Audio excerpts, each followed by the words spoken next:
I'd love to hear Governor Pence tell me what's so enjoyable or comical about nuclear war. Governor Pence. Did you work on that one a long time? Because that had a lot of really creative lines in it. Well, I'm going to see if you can defend any of it. Look, I can defend. I can make very clear to the American people. After traveling millions of miles as our Secretary of State, after being the architect of the foreign policy of this administration, America is less safe today than it was the day that Barack Obama became president of the United States. Notice he did not answer the question directly. 33 days into the election and 3 days into the debate, and some say Donald Trump could take a page from his running mate Mike Pence's playbook. Pence largely ignored the cane's constant interruptions, insults, and accusations. So, should Trump change strategy from his "I will not let anything go by the boards" against Hillary Clinton to "I'll let everything go by the boards and I'll just talk about what I want to talk about"? Here to debate that, Communications Director of America's Crossroads, Ian Pryor, and the Democratic pollster that we like so much, Jessica Tarlov. Thanks so much. What do you think, Ian? Do you think that Mike Pence left a clue for Donald Trump?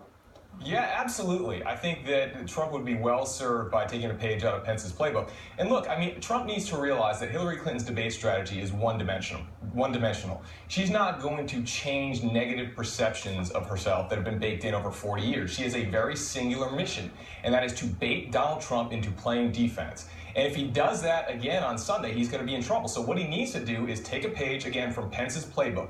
Don't defend, deflect, and then immediately pivot to attacking the status quo in Washington, which Donald Trump does very well, and attacking Hillary Clinton's record. And if he's able to do that consistently, which is a big if, then he should do well on Sunday, and maybe he wins and regains some of that momentum. Jessica, I'm sure we're going to hear about a 1999 Miss Universe controversy. Something's going to come down the pike. And do you think Donald Trump should accept it or push it back? I think that he should accept it, and I think that he should say that he thinks it's a bad thing to talk in that way, and that he will, as president, not be speaking that way. He said before that if he knew he was running for president, that he wouldn't have said some of these things, and I do think that's the right approach.